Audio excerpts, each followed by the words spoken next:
মুহাম্মদ সাল্লাল্লাহু আলাইহি ওয়াসাল্লাম বলেন, চারটা জিনিস আছে যার, ইহকাল আছে তার, পরকাল আছে তার। চারটা জিনিস আছে যার, জান্নাত আছে তার, ইহকাল আছে তার, পরকাল আছে তার, সুখময় জীবন তার। এক, আল জারুস সালেহ, ভালো প্রতিবেশী। দুই, আল মারাতুস সালেহা, ভালো স্ত্রী। তিন, আল মারকাবুল হানি, একটা ভালো গাড়ি, সাইকেল, চেন পড়ে না, খালি চেন পড়ে যায়, খালি চেন পড়ে যায়, এটা ভালো না। চার, আল বাইতুল ওয়াসি, প্রশস্ত ঘর, অন্তত মেহমান থাকা ঘরটা বড় করবেন, 4 জন 5 জন 10 জন যেন মেহমান বসতে পারে। চেয়ারম্যান মেম্বাররা বেশ বড় করে মানুষ বসার জায়গা করে, ওইরকম আপনারা করবেন। মেহমানকে খাওয়াতে হবে। আজকে বলে দিবেন মাকে, আম্মা চিন্তা করবেন না, ভাগ্নে আমার খাবে, ভাগ্নি আমার খাবে, বোনেরা আমার খাবে, দুলা ভাই আমার খাবে, আমার বাপের যত আত্মীয় স্বজন আছে সব আমার বাড়াইতে খাবে, আমার মায়ের আপনার যত আত্মীয় স্বজন আছে সব আমার কাছে খাবে। এখন যত লোক আমার বাড়িতে খাবে সবার রুজি আল্লাহ আমার হাত দিয়ে দিবেন, অতএব আমার বাড়িতে বরকত বেশি হয়ে যাবে। তোমার মা বৃদ্ধা হয়ে গেছে তবুও ভিন্ন করে খাই কেন জানো? তোমার স্ত্রী তোমার মায়ের নাতি দেখলেই মন খারাপ, তোমার মায়ের ছেলের ঘরের মেয়ে দেখলেই মন খারাপ, আত্মীয় স্বজন দেখলেই মন খারাপ। তো তোমার বউ যদি খালি সারাদিনই মন খারাপ করে তাহলে তোমার মা কেমনে তোমার সাথে থাকবে? তখন নিরুপায় বলছে, থাকো বৌমা, তোমরা অল্প করে রান্না করে খায়া থাকো, আমি আমার নাতি আসলে, আত্মীয় স্বজন আসলে আমাকে বৃদ্ধ অবস্থায় রান্না করাই লাগবে। কথা বুঝতে পারেননি? কেন তোমার মা রান্না করতে যাবে? মাকে ভাগ করেছো কেন? তোমার বউ কখন খাবার দেয় না দেয় ভাগ কিসের? তোমার মা তোমার কাছে খাবে, খালি দিন রাত বলবো আম্মা আপনি আমার কাছে খান, কোথায় যাচ্ছেন আপনি আমার কাছে খান, ভাগনা ভাগ্নি আমার কাছে খাবে, বোনেরা আমার কাছে খাবে, আমার বাপ মায়ের যত আত্মীয় স্বজন আছে সব আমার কাছে খাবে। রুজি কে দিবে? আল্লাহ দিবে। আপনি খালি বলে দেখেন, বরকত এমনিতেই হবে, হবে, কেউ বরকত ঠেকাতে পারবেন না। দূর প্রতিবেশী, নিকট প্রতিবেশী, এরপরে সাহেব বিল জামবে, চলার সাথী, রাস্তাঘাটে চলার সময় মুখ খারাপ করতে হবে না। দেখেন না গাড়িতে উঠলেই কন্ট্রাক্টর আর ওই প্যাসেঞ্জারের সাথে কত হুড়াহুড়ি, 2 টাকা নিয়ে। আর ভ্যানের তো আপনি দেখেছেন, আপনার রিক্সাটা আর একজনের রিক্সার সাথে লেগে গেছে, এই যে গালি দিল, বগুড়ার গাইবান্ধার ভাষায়, নাটোরের ভাষায় যে দিল, তারপর এটা একটু পরে আরেকজনের সাথে লেগে গেছে, তখন ও আবার একে দিল। এই আচরণ ত্যাগ করতে হবে, সদাচরণ। আল্লাহ বলছেন, শুনুন, রাসূল সাল্লাল্লাহু আলাইহি ওয়াসাল্লাম বলছেন, আউয়াল খাসমানি ইয়াউমাল কিয়ামাল জারান, বিচারের মাঠে প্রথম বিচার হবে 2 প্রতিবেশীর।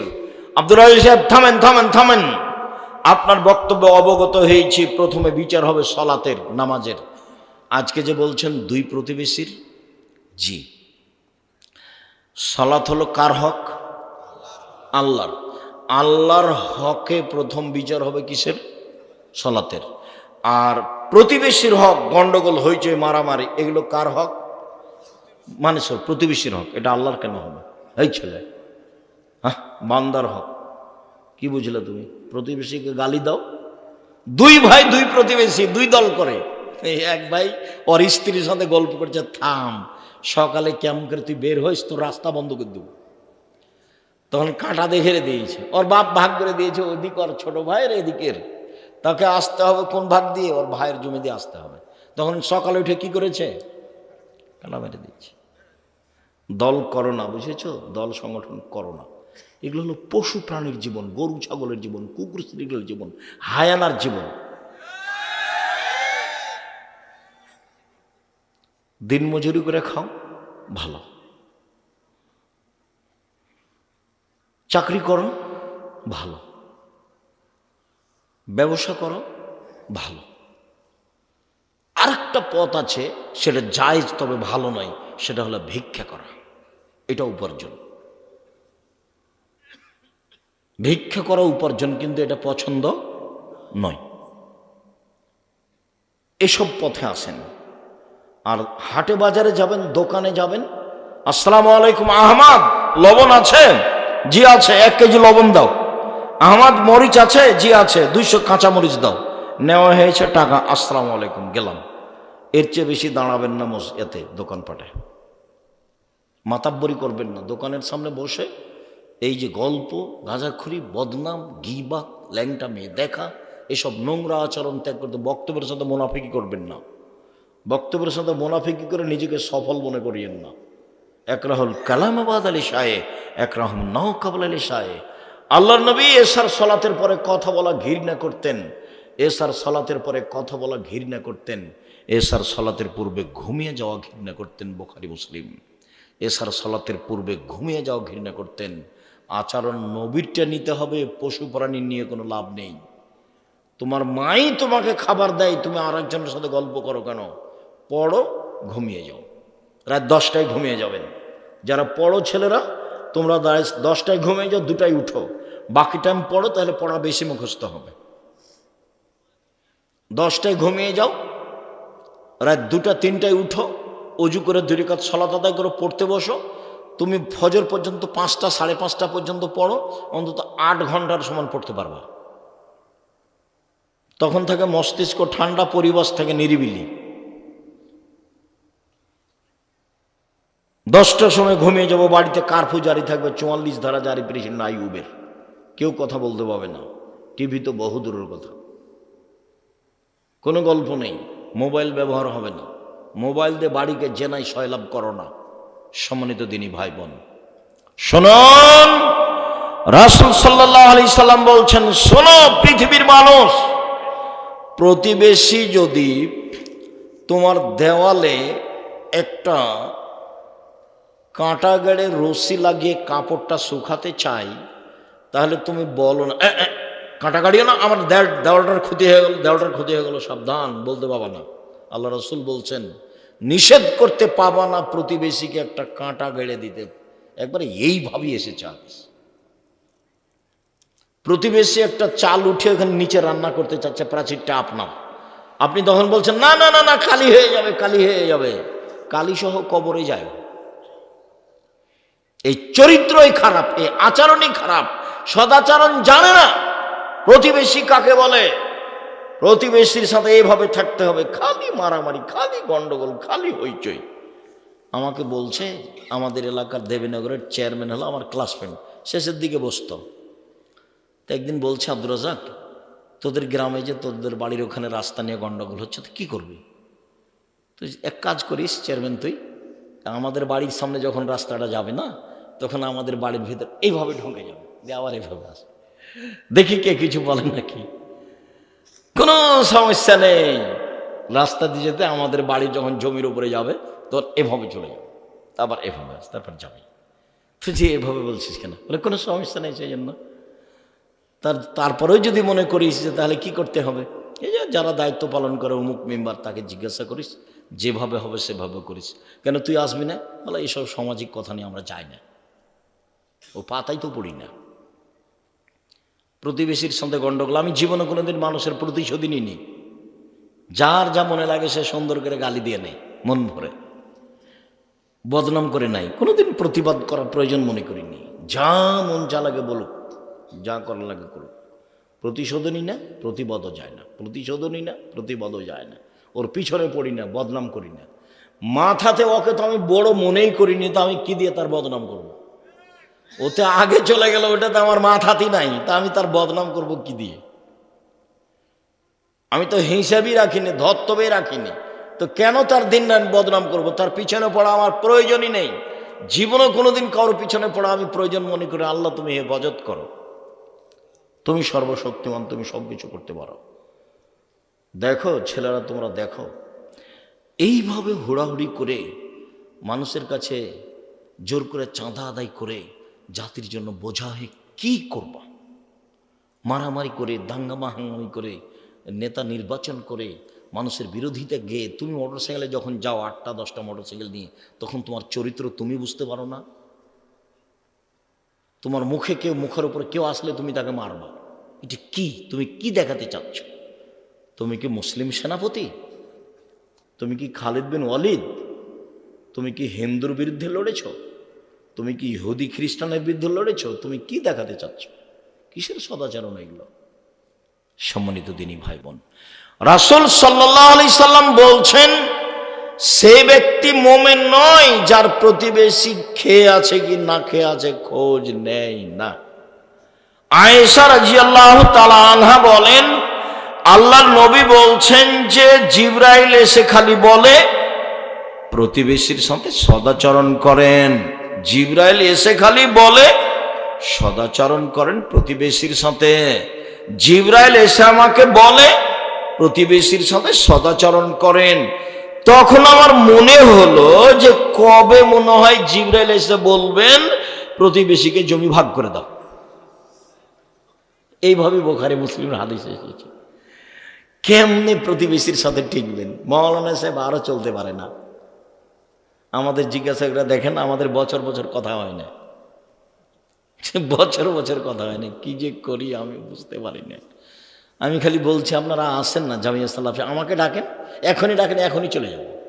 আর আমাকে কোনো লোক দিয়ে ডাকা লাগবে না। মুচি মেথর এসে বলবে আব্দুর রাজ্জাক সাহেব আপনাকে ডাকছে, ঠিক আছে চলে। নিজের ব্যক্তিত্ব দিয়ে 1 মিনিট বাঁচতে আমি রাজি নই, যেমন মাস্ক পরে বাঁচতে আমি রাজি নই।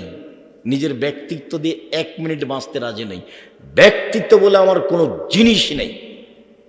ভ্যানও যা, গাড়ি তো তা, পায়ে হেঁটো তাই, সমান আছে আলহামদুলিল্লাহ। ব্যক্তিত্বের আমি 0 দাম দিতে রাজি নই। আপনি আমাকে দাওয়াত দিয়েছেন, আপনি 16 আইটেমে ভর্তা আর 32 আইটেমে তরকারি। এতে সাভারে ঢাকায় কত আইটেমে? 16 আইটেমে ভর্তা আর 32 আইটেমের তরকারি। আচ্ছা ও করেছে না, আপনি কালকে নিয়ে যান বেগুন ভর্তা, আর কিচ্ছু নাই, বা লবণ মরিচ পরীক্ষা করে দেখেন, আমার কাছে কোনো ভারী নেই এটা। আর কাল কি আচরণ করেছেন আমি আজ কটা মনে রাখিনি। কতদিন এসে ক্ষমা চাচ্ছে, সেদিন টাকা পয়সা দেওয়া হয়নি তো কষ্ট পেয়েছেন মনে হয়। বলেছে কবে যে টাকা পয়সা দেননি তা তো আমার মনে নাই, কখন যে টাকা পয়সা দিলেন না।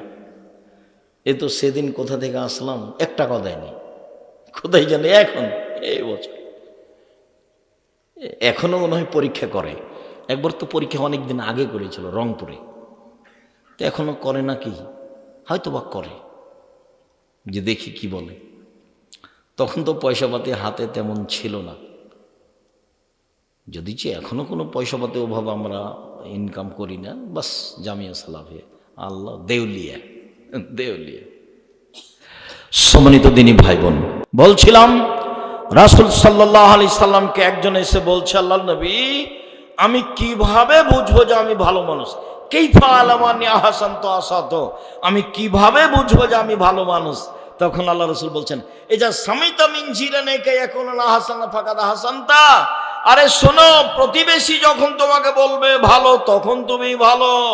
ওয়া সামিতা মিনহুম আসাতা ফাকাদ আসাতা, আর যখন প্রতিবেশী থেকে তুমি শুনবে খারাপ তখন তুমি খারাপ। নেন এবার আমি ভালো, এটা কার উপরে নির্ভর করছে? প্রতিবেশী। এই ভাষা কিন্তু আমার নয়, এগুলো মুহাম্মদ সাল্লাল্লাহু আলাইহি ওয়াসাল্লাম বলেছেন। সে জিজ্ঞাসা করছে, আল্লাহ রাসূল আমি যে ভালো মানুষ এটা আমি কি দিয়ে বুঝবো? বলে কি দিয়ে বুঝবা? প্রতিবেশী যেদিন তোমাকে বলবে ভালো সেদিন তুমি ভালো, প্রতিবেশী যেদিন তোমাকে বলবে খারাপ সেদিন তুমি খারাপ। একজন সাহাবী বলছেন, আল্লাহ রাসূল ইন্না ফুলানাতা তুজকারু মিন কাসরাতি সলাতে হাসামে সাদাকাতা গায়রুনা তুজিরানাহা, অমুক মহিলা বেশি বেশি দান করে, বেশি বেশি সালাত আদায় করে, বেশি বেশি সিয়াম পালন করে, তবে মুখ দিয়ে মানুষকে কষ্ট দেয়। আল্লাহ রাসূল বলছেন হে ফিন্নার, ও জাহান্নামে যাবে। মুখ দিয়ে যে কষ্ট দেয় সে জাহান্নামে যাবে। তাহাজ্জুদ পড়লেও যাবে, হজ করলেও যাবে, উমরা করলেও যাবে, 5 ওয়াক্ত সালাত আদায় করলেও যাবে, সিয়াম পালন করলেও যাবে। মুখ খারাপ যার সে জান্নাতে যাবে না। এই যে সহিহ হাদিস। মুখ বন্ধ রাখবেন। রাসূলকে জিজ্ঞাসা করা হলো বাঁচার পথ কি? তখন আল্লাহ রাসূল বললেন বাঁচার পথ 3টা। 1, মুখ বন্ধ রেখো। 2, জরুরি প্রয়োজন ছাড়া বাড়ির বাইরে যাবা না। 3 পাপের জন্য কাঁদো, বাস জান্নাতে চলে যাওয়া। একদা আল্লাহ রাসূল বলছেন কাইফা বিকুম বিজামানিন, যুগের কি হবে তোমাদের কি হবে, যুগের কি হবে তোমাদের কি হবে। যেদিন সমাজে সবাই আগাছা হবে, কোনো মানুষই থাকবে না, পশু প্রাণীর মতো হবে সবাই, সেদিন তোমাদের কি হবে, যুগের কি হবে। বলেন কি করতে হবে তাহলে?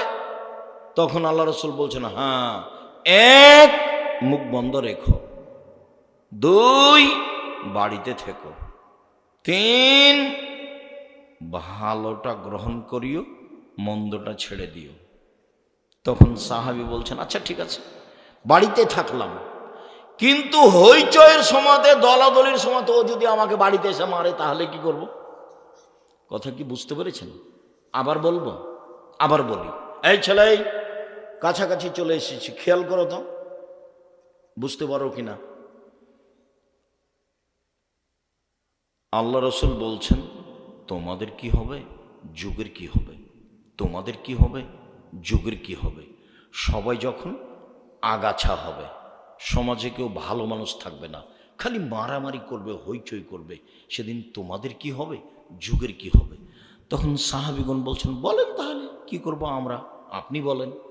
তখন উত্তরে আল্লাহ রাসূল বলছেন, মুখ বন্ধ রেখো, 2 বাড়িতে থেকো, মুখ খুলবো না, বাড়িতে থাকবা, বাইরে যাবা না। তখন সাহাবীগণ বলছেন, ঠিক আছে, মুখ বন্ধ রাখলাম, বাড়িতে থাকলাম, তো হইচয়ের সময় কেউ যদি বাড়িতে ঢুকে মারে আমাকে তাহলে কি করব? বুঝা গেল না কথা? এবার উত্তর কি দিয়েছেন দেখি। এখন আল্লাহ রাসূল বলছেন, ওই সময় আদমের 2 ছেলের ভালোটার মতো হওয়া। আদমের 2 ছেলের ভালোটার মতো, হাবিল আর কাবিল। কাবিল বলছে, এ হাবিল, তোকে মারবো রে। তখন হাবিল বলছে, তুমি আমাকে মারো মারো, আমি তোমাকে মারবো না। আল্লাহ রাসূল যদি আমাকে বাড়িতে এসে মারে আমি কি করব? তখন আল্লাহ রাসূল উত্তরে বলছেন, আদমের 2 ছেলের মতো হবা। কি? কাবিল বলছে, হাবিল, তোকে মারবো। তখন হাবিল বলছে, তুমি মারো মারো আমাকে, আমি তোমাকে মারবো না। এই যে কথা বোঝা যায় না? আল্লাহ রাসূল বলছেন যে মানুষ কিভাবে বেশি বেশি জাহান্নামে যাবে। সঙ্গী সাথী বলতে পারো মানুষকে পিছন দিক থেকে ধাক্কা মারে জাহান্নামে নিক্ষেপ করে কি? সঙ্গী সাথী বলতে পারো মানুষকে পিছন দিক থেকে ধাক্কা মারে জাহান্নামে নিক্ষেপ করে কি? এই কথা বলতে বলতে এই জিহ্বা মানুষকে পিছন দিক থেকে ধাক্কা মারে জাহান্নামে নিক্ষেপ করে। পৃথিবীর মানুষ 2টা জিনিসের জিম্মেদারি নাও, আমি তোমাকে জান্নাতে নিয়ে যাওয়ার জন্য জিম্মেদারি নিলাম। কিভাবে জান্নাতে নিয়ে যেতে হয় সেটা আমার ব্যাপার। 1, মুখ বন্ধ রাখবা, মুখ দিয়ে বদনাম করবা না, গীবত করবা না, গালি দিবা না, জুলুম করবা না, অন্যায় করবা না, মুখ বন্ধ রেখো। কিভাবে জান্নাতে নিয়ে যেতে হবে সেটা আমি দেখবো, মুহাম্মদ সাল্লাল্লাহু আলাইহি ওয়াসাল্লাম বলছে। 2, জেনায় লিপ্ত হবা না, বাকিটুকু আমি দেখে নেব, জেনায় লিপ্ত হবা না। তুমি তখন বুঝছো যে জেনা তো এখন বন্যার মতো, তো আমাদের তো ঘটেই গেছে, তুমি আজ থেকে বন্ধ করো। আজ থেকে তুমি মোবাইলে সে মেয়ের সাথে কথা বলিও না। শক্ত হও, শক্ত। শয়তান তোমাকে বোকা বানিয়েছে, শক্ত হও। আমি বিচার মাঠে দেখে নেব কিভাবে জান্নাতে যেতে হয়, নিয়ে যেতে হয়। আল্লাহ রাসূল বললেন, শোনো, মহিলাদের জন্য জান্নাতের সব দরজা খোলা 4টা কারণে। 1, 5 ওয়াক্ত সালাত, 2, রমজান মাসের রোজা, 3, স্বামীকে মেনে চলতে হবে, তিতা লাগলেও মিঠা লাগলেও। আব্দুর রাহিম, থামেন থামেন, আপনি যখন আমাদের ব্যাপারে কথা বলেন তখন আমাদেরকে একবার ধুইয়ে দেন। হ্যাঁ, সেইটা হতে পারে, আপনি তো জানেন না আমার স্বামীর কথা, ওর মুখখানি এত খারাপ যে ওর মুখের দিকে আমি তাকাতে পারি না।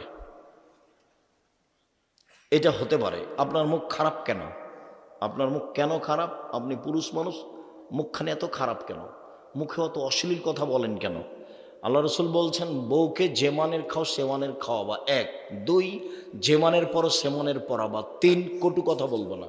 কটু কথা বলা নিষেধ। গালি দাও কেন? গালি দাও কেন? শ্বশুর বাড়ি যাও বন্ধ করেছো কেন? বোকা ছেলে, শ্বশুর বাড়ি যাওয়া বন্ধ করেছে কেন? ঢং দেখাচ্ছ? তোমাকে শ্বশুর কি দিতে চেয়েছিল দেয়নি, সে কথা তুমি রাগ করে বসে আছো।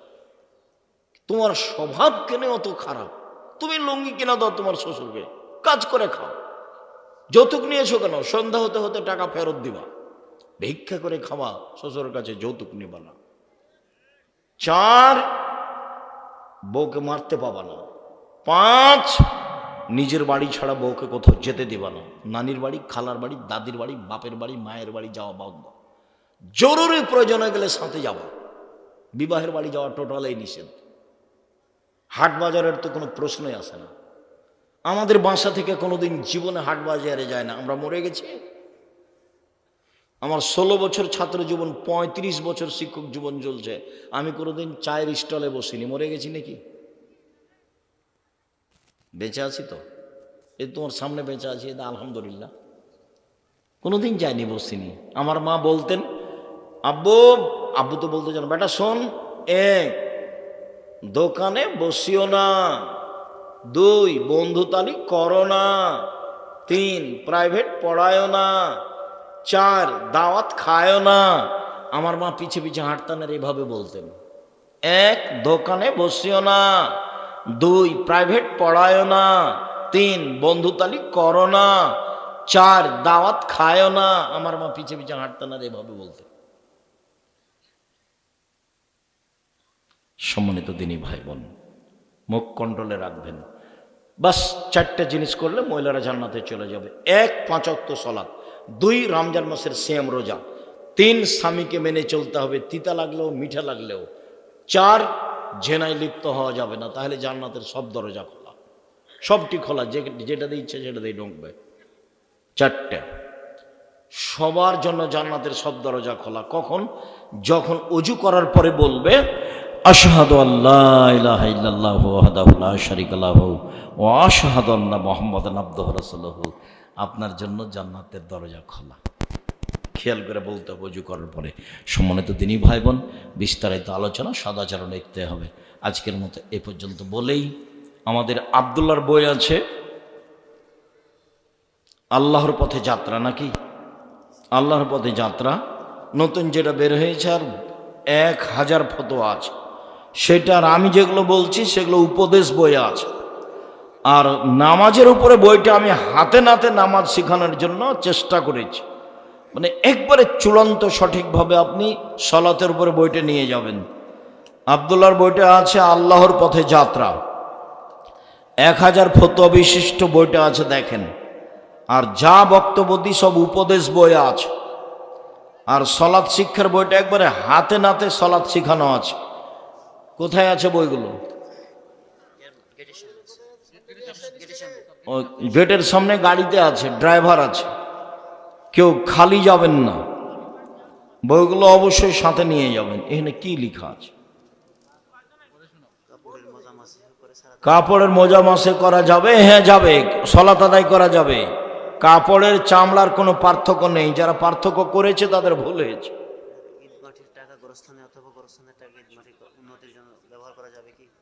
ঈদের মাঠের টাকা ও সলাতের জায়গা, ওটা কবরস্থানে ব্যবহার করা যাবে না।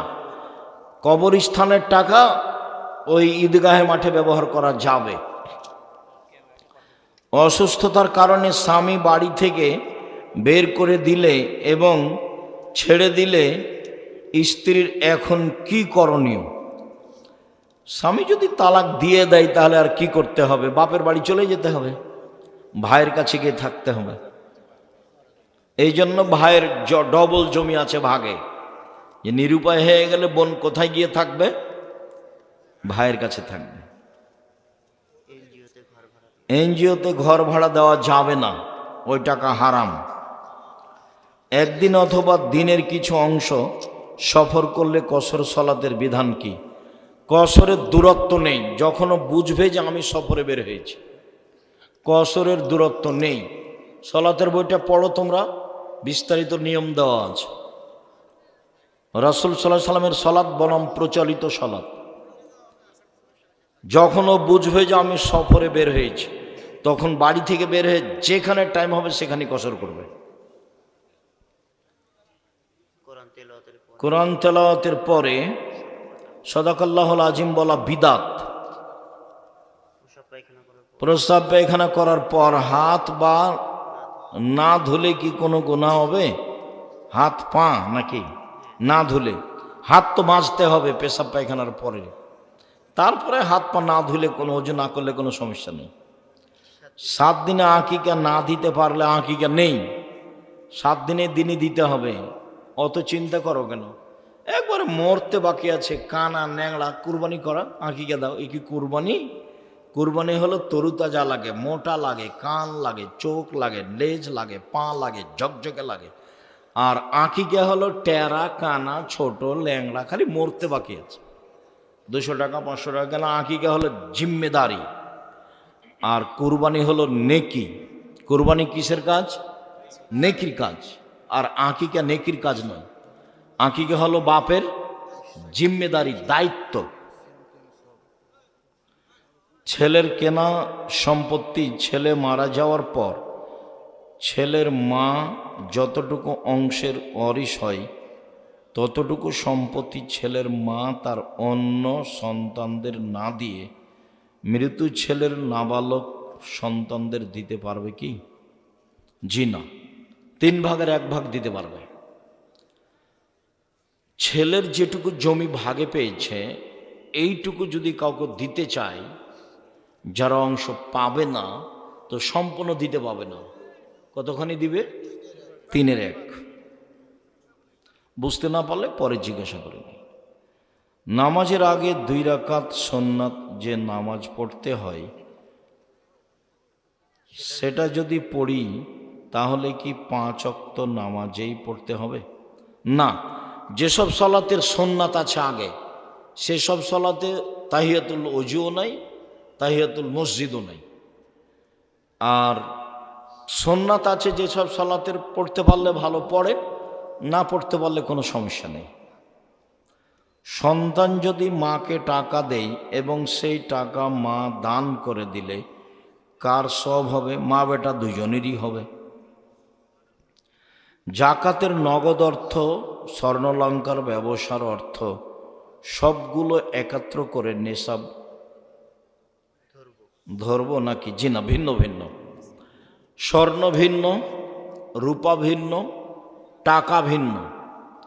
স্বর্ণের 7.5 ভরি স্বর্ণ সমপরিমাণ টাকা হলে জাকাত দিতে হবে। ব্যবসায়ী সম্পদ 52.5 তোলা রূপা সমপরিমাণ বা 7.5 ভরি স্বর্ণ পরিমাণ হলে জাকাত দিতে হবে। ওটা ভিন্ন, এটা ভিন্ন। গতকাল রাতে রাজশাহী বাঘা থানা একজন হাদিস আলেম মাজার পূজার বিরুদ্ধে কথা বলাই ওই এলাকার মাজার পূজারীরা লাঠি, ইট, পাথর, জুতা দিয়ে সেই বক্তার উপর হামলা করে এবং বক্তা রক্তাক্ত হয়। এ ব্যাপারে আপনার বক্তব্য কি? আজকে তো কেউ মাজারের কথা বলছে, তার জন্য এই আক্রমণ। এমন একদিন আসবে কেউ যদি না পারে ঈসা আলাইহিস সালাম কোনো কবর রাখবেন না, সব একবারে ভেঙে একবারে একাকার করে দিবেন। সেদিন কি হবে? সেদিন শাহজালালের কবর থাকবে না। সেদিন কি হবে? সেদিন তোমার বাবা ঠেকাবে। কবর তো আল্লাহ নবী ভাঙতে বলেছেন, কবর পূজা করো কেন? কবর আল্লাহ রসুল বলেছেন ওকে ভেঙে সমান করে দাও, মাটি বরাবর করে দাও। আল্লাহ রসুলের আদেশ। তুমি কিসের ভালোবাসা দেখাও? যারা অন্যায় করেছে অন্যায়ের ফল তাকে ভোগ করতেই হবে। হোমসি খেলে একজন আলেমকে মারব অত সহজ ব্যাপার নাকি? হিসাব আছে কিছু? ওই তো যারা কবর পূজা করে তাদের এটা, যেটা ওই যে ফেন্সিগঞ্জ চট্টগ্রামে না সিলেটে ঘটেছিল সেটাই। তুমি কবর পূজা করো, তুমি মনে রেখো যেদিন ঈসা আলাইহিস সালাম আসবেন সেদিন তোমার এই বাপের কবর ভাঙবেই। পৃথিবীর কোনো কবর থাকবে না, সব ভেঙে একাকার করে দিবে। সেদিন কবর ভেঙে একাকার করে দিবে। সেদিন তোমার বাবাকে দিয়ে ঠেকায় ও কবর।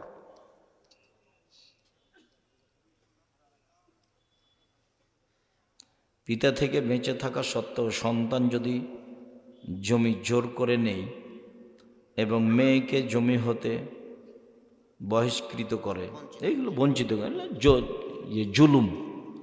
তোমার বাপ বেঁচে আছে, তুমি জমি নিবা কিসের? ঢং দেখেছে, তুমি নির্বাচন করো, অবশ্যই তুমি কোনো দল করো, তোমার দলীয় দাপট আছে, এই জন্য তোমার চরিত্র এরকম, তোমার স্বভাব এরকম, তোমার স্বভাব খারাপ, তোমার স্বভাবই ভালো নয়। তোমার বাপ জমি দেয়নি, তুমি কাজ করে খাওয়া, অন্য জায়গাতে ব্যবসা করো বা এখানে মাতাব্বরি করছো কেন? তুমি কি ভাগ্য ছেড়ে এসেছো? ও ভাগ্য দেয়নি তোমাকে, তুমি বাড়ি থেকে চলে যাও, যে ঢাকায় কাজ করো না, কাজ করে খাও, এখানে এসে হুড়াহুড়ি করছো কেন বাপের জমিতে? আমার বাপ মারা গেছে, আমরা মাটি দিয়ে জমি ভাগ করেছি, তারপরে রাতে খেয়েছি, যেন আমাকে পৃথিবীতে কেউ বলতে না পারে।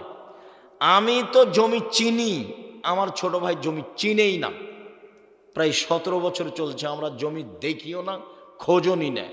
আমার বোনের স্বামীরা খায়, আমার মা পছন্দ করতেন না, জিজ্ঞাসা করি না যে জমিতে কি আছে। তা আমরা চলছি না, বেঁচে নেই।